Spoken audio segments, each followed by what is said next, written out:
अतिशय सुंदर असे खेळ खेळतात हे दोन्ही खेळाडू आपल्या संघासाठी आणि मला वाटतं त्या दोन्ही खेळाडूंच्या जोरावरती त्यांचा संघ अनेक स्पर्धा जिंकलाय. तर आमचा सुद्धा तोच प्रयत्न असेल की आमच्या पद्धतीने कितकं चांगलं खेळता येईल आणि त्यांना थांबवता येईल. राहुल तुझ्याकडे येतो पुन्हा एकदा की पाहिला गेलं तर आपला श्री विठ्ठल रखुमाई चषक पर्व 7व आणि या स्पर्धेमध्ये आपण सातत्याने पाहतो की एक त्यांच्या स्पर्धेचं बक्षीसच खूप आकर्षक असतात. मला वाटतंय तू बाहेर सुद्धा खेळतोस, बाहेर खेळताना आणि गाव टू गाव मध्ये खेळताना एकंदरीत तुला मिळालेलं बक्षीस याबद्दल तू काय बोलशील? की पाहिला गेला तर दोन्ही सायकल सुद्धा दिसतायत, तुझ्या नजरा सुद्धा लागल्या असतील, कारण एक सायकल माझ्या नावावरती होईल का? तर सातत्याने काय सांगशील या स्पर्धेमध्ये की चांगल्या आपण पाहतोय त्याच्याबद्दल काय बोलशील?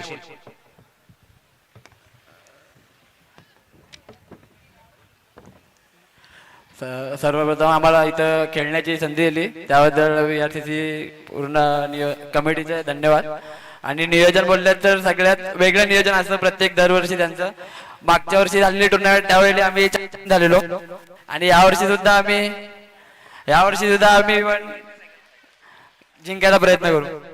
आणि VRCCचे सन्माननीय सांगतात की वर्षी एक सायकल होती, ती सायकल तुझ्याच नावावरती आहे, तर यावर्षी 2 सायकली आहेत.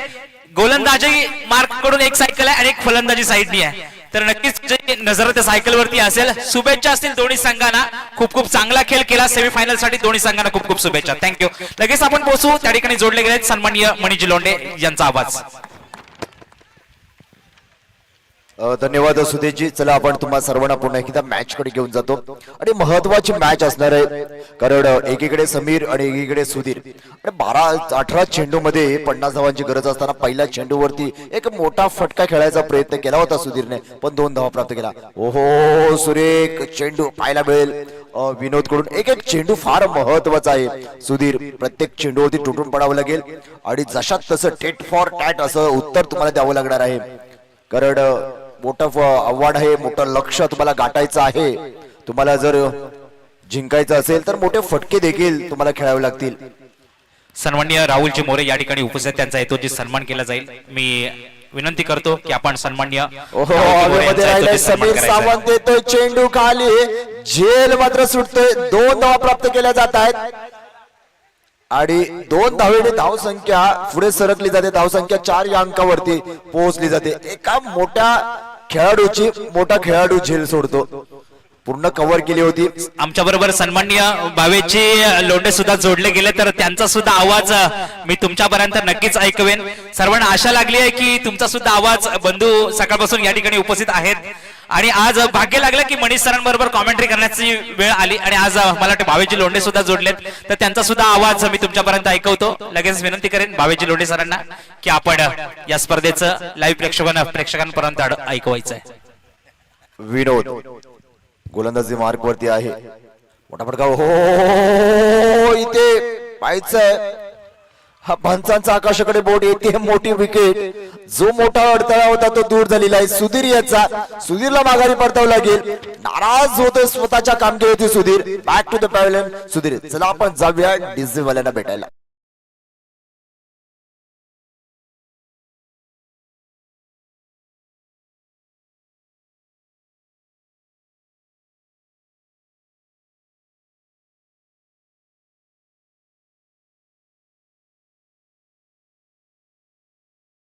सुधीर माघारी परतला. माझ्या जोडीला जोडले जात आहेत माझे मोठे बंधू कवी लेखक भावेजी लोंढे. विजलो आज जरी मी, हा माझा अंत नाही, पेटीन उद्या नव्याने, हे सामर्थ्य नाशवंत नाही, हे सांगेल सुधीर आजच्या स्पर्धेच्या माध्यमातून. नक्कीच मनीष आणि सुदेशजी धन्यवाद. मला या ठिकाणी एक समालोचन करण्याची पुन्हा एकदा संधी दिली आणि हा उत्तुंग मारलेला षटकार गेला आहे वावराबाहेर आणि मिळाल्या 6 धावा. श्री विठ्ठल रखुमाई क्रिकेट क्लब देगाव पर्व 7वे या ठिकाणी उत्तम नियोजन आणि सुसज्ज असं या ठिकाणी चाललेली ही स्पर्धा. खरोखरच ग्रामीण क्रिकेट स्पर्धा म्हटल्यानंतर असं आगळं वेगळं नियोजन करणारी एकमेव क्लब असेल तो म्हणजे विठ्ठल रखुमाई क्रिकेट क्लब देगाव कोंडवाडी. विनोदला एक विकेट मिळाले, परंतु नंतरच्या चेंडूवरती त्याने एक षटकार खाल्लाय.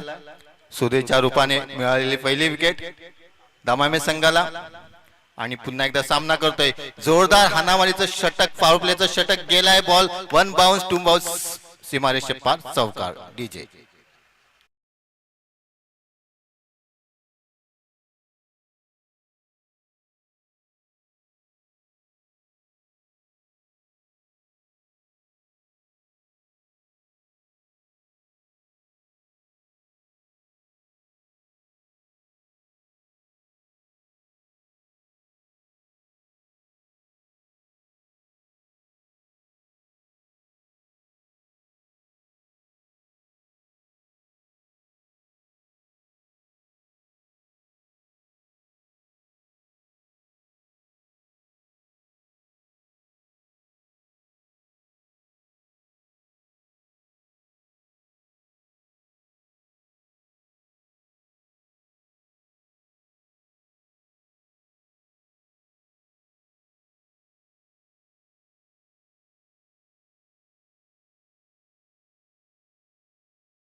ओहो फुलटॉस चेंडू घेण्याचा प्रयत्न केला, एक धाव नक्की मिळेल, दुसऱ्या धावचा प्रयत्न केला नाहीये कारण एक धावच पूर्ण थोडस उशिराने सुरुवात केली.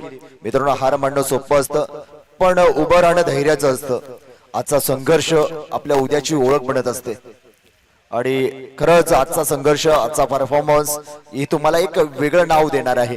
क्रिकेटनं प्रत्येकाला एक सुदेशजी भावेजी एक वेगळं नाव दिलेलं असतं आणि आपल्याला क्रिकेटमुळे प्रसिद्धी सुद्धा मिळत असते. हो सुरेख चेंडू पाहायला मिळतोय, एक गुगली चेंडू पाहायला मिळाला, स्लोअरचा चेंडू जसं थोडसा गुडलेन वरती चेंडू पडला आणि कमी उंचीचा राहिला.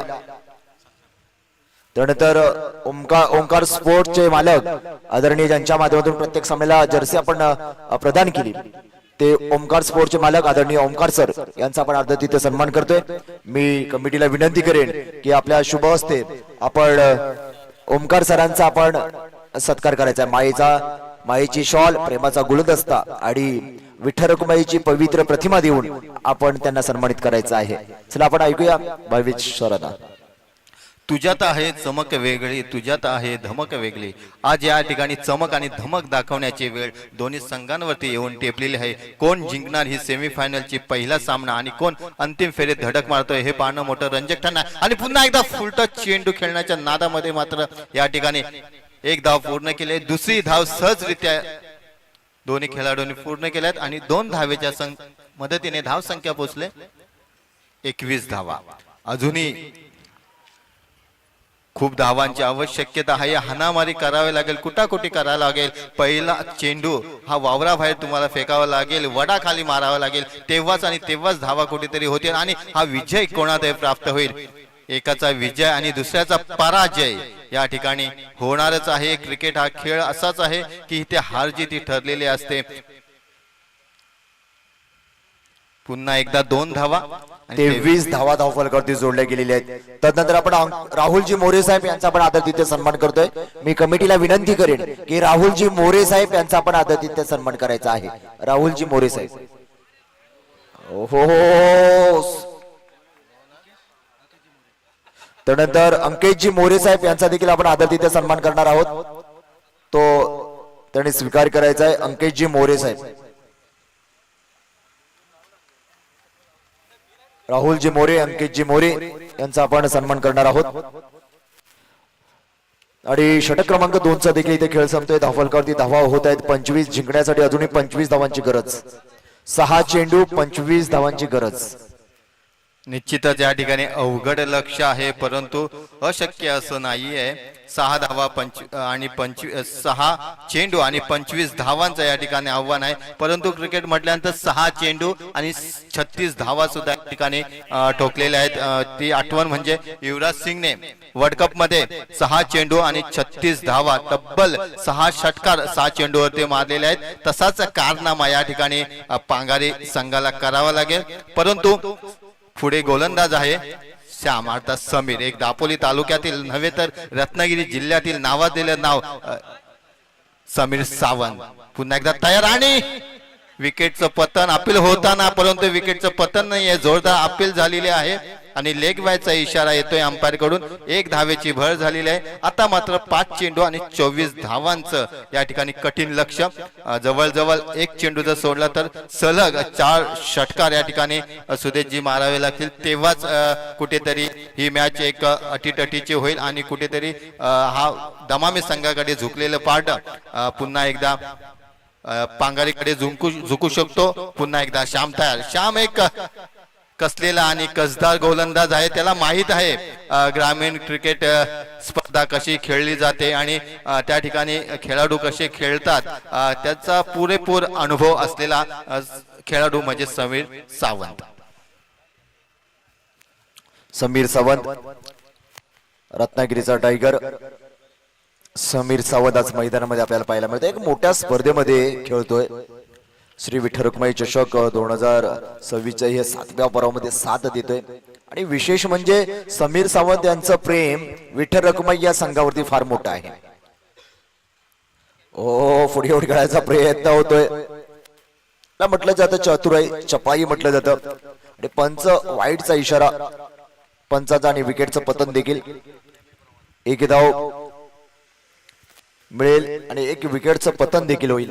मी मगाशी म्हटलं बावीजी की विठ्ठल रखुमाई क्रिकेट संघ आहे, त्यावरती भीमज्योत क्रिकेट संघाचे जेवढे खेळाडू आहेत त्याचं एक अफाट कौटुंबिक प्रेम सातत्याने आपल्याला पाहायला मिळतं या दोन्ही संघामध्ये, या खेळाडूंमध्ये. आणि क्रिकेटने हे मिळवून दिलेलं आहे. निश्चितच याचं एक कारण मी म्हणेल म्हणजे पंकज सावरकर. कारण पंकज सावरकर सुद्धा अनेक स्पर्धा खेळतो, अनेक मैदाने गाजवतो आणि तेच क्रिकेटचे ऋणानुबंध आहेत ते कुठे ते जोडलेले आहेत. आणि म्हणूनच आज भीमज्योत क्रिकेट संघ दमामे संघ या ठिकाणी विठ्ठल रखुमाई चषक मध्ये खेळताना पाहतोय आपण. एक विशेष विलक्षण नियोजन देखील सुदेश आहे की आज ही स्पर्धा श्री विठ्ठल रखुमाई क्रिकेट संघ देगाव कोणवाडी यांच्या वतीनं आज इथे आहे, पण यजमान संघ या स्पर्धेमध्ये सहभागी नाहीये. ही मोठी गोष्ट आज आपल्याला प्रामुख्याने नोंद करावी लागेल, कारण हा एक मोठी गोष्ट, एक मोठं धाडस या संघाने केलेलं आहे. असं 7वा पर्व एक वेगळं नियोजन आहे. हे वेगळं नियोजन हे कुठेतरी एका गावाला जावं, एक वेगळ्या गावात जावं, हा एक मानस त्याने ठेवला. आणि आपला संघ न खेळता आपला संघ फक्त आयोजक म्हणून काम करेल. आणि म्हणून या सर्व खेळाडूंना हा मोठा व्यासपीठ निर्माण करण्याचं काम आज श्री विठ्ठल रखुमाई चषक माध्यमातून आज विठ्ठल रखुमाई क्रिकेट संघाने या सर्वांसाठी केलेली आहे. एक मोठी गोष्ट म्हणावी लागेल. निश्चितच मनीष, मी म्हणेन तर ही म्हणजे ग्रामीण क्रिकेटच्या इतिहासातील पहिली नोंद असेल ज्या क्रिकेट संघाने क्रिकेट स्पर्धा आयोजित केलेल्या आहे आणि तोच संघ मैदानावरती खेळत नाही. ही तर खूप मोठी या ठिकाणी त्यांनी दिलेली प्रेरणा आहे इतरांसाठी आणि एक नवं व्यासपीठ दुसऱ्या संघासाठी त्याने मिळवून दिलं. मी तर म्हणेन जसा अजिंक्यतारा क्रिकेट स्पर्धा आयोजित करतो त्याला आपण वर्ल्ड कप म्हणतो, त्याचप्रमाणे जर ही विठ्ठल रखुमाई क्रिकेट क्लब देगाव विठ्ठल रखुमाई चषक ही IPL प्रमाणे आहे, म्हणजेच इंडियन प्रीमियर लीग प्रमाणे म्हणावे लागेल. कारण असं भव्य दिव्य नियोजन असं आगळं नियोजन असतं आणि एक सामन्यामध्ये आणि नियोजनामध्ये एक चकाकी असते, एक पारदर्शकपणा असतो, तो आपल्याला या ठिकाणी पाहायला मिळतोय. चला एकदा जोरदार टाळ्या वाजवूया या कमिटीसाठी, कारण यजमान संघ सुद्धा या स्पर्धेमध्ये सहभागी झालेला नाहीये. त्यांच्या या मोठ्या धाडसाला आणि या मोठ्या निर्णयाला एकदा जोरदार टाळ्या वाजवूया श्री विठ्ठल रखुमाई क्रिकेट संघासाठी. एकदा सामन्याची फक्त औपचारिकता बाकी आहे असं म्हणावं लागेल, कारण का या ठिकाणी मोठं लक्ष दिलं होतं दमामे संघाने पांगारी संघासाठी, परंतु ते पेलवलेलं नाहीये नवयुग क्रिकेट संघाला आणि कुठे ते नागी टाकल्यासारखे या ठिकाणी एक आक्रमकपणा होता तो निघून गेलेला आहे. सुधीर धावची बाद झाल्यानंतर आणि श्याम पुढे समीर गोलंदाजी करतोय, त्यामुळे खरोखरच एक प्रेशर असतो, एक दडपण असतो, तो पांगारी संघावरती आलेला आहे. आणि मी मगाशी जर निरीक्षण करताना मनीष की समीर सावंत यांच्या झेल सुटले, तो एक प्रेशर होता पांगारी संघावरती नवयुग संघावरती असं म्हणावं लागेल. कारण समोर समीर सावंत सारखा खेळाडू खेळतोय आणि त्याचं झेल घेणं सुद्धा तेवढं दडपण असतं, प्रेशर असतो आणि तो प्रेशर कुठेतरी पांगारी संघाला पेलवला नाही, झेपला नाही आणि कुठेतरी एक खूप अशा धावा त्या ठिकाणी कुठल्या गेल्या आणि पुन्हा एकदा अंपायरचा पंचांचा इशारा येतोय, नो चेंडू आणि फ्री हिट. समीर सावंत समीर सावंतला माहित आहे मॅच कुठे गेलेली आहे, मॅच माझ्या पारड्यामध्ये आहे, मी जिंकलेलो आहे, त्या इरादाने आणि तो फक्त औपचारिकता जी बाकी आहे ती पूर्ण करत आहे. समीर सावंत पुन्हा एकदा एक छानसा चेंडू फेकला होता, त्याच त्वेषाने मारण्याचा प्रयत्न होता, परंतु या ठिकाणी मॅच सुद्धा संपलेली आहे आणि भीमज्योत क्रिकेट संघ दमामे या ठिकाणी विजयी झालेला आहे आणि अंतिम फेरीत धडक मारलेली आहे. आणि मात्र नवयुग क्रिकेट संघ पांगारी गोविंशेतवाडी या ठिकाणी पराजय होताना आणि सेमीफायनलचा सामना असल्यामुळे दोन्ही संघाला हा सामना महत्वाचा होता, परंतु बाजी मारली ती मात्र भीमज्योत क्रिकेट संघ दमामे यांनी. सन्माननीय मैदानाचे मालक आदरणीय भगवंतदादा पाटील यांना विनंती करेन की आपण व्यासपीठावर स्थान बनवायचं आहे. तदनंतर मित्रांनो, एक सर्व सहभागी झालेल्या संघांना विशेष सूचना आहे की याच मैदानावरती 19 एप्रिल रोजी 2026 रोजी याच मैदानावरती समाज जागृती सेवा मंडळ देगाव कोणवाडी यांच्या वतीनं क्रिकेट स्पर्धा आयोजित केलेली आहे. त्या स्पर्धेमध्ये देखील आपण सर्वांनी सहभागी व्हाल आणि आम्हाला सहकार्य कराल अशी एक अपेक्षा व्यक्त करतो सर्व संघाकडून. आता तुम्हाला जर प्रवेश नोंद करायचा असेल तर तुम्ही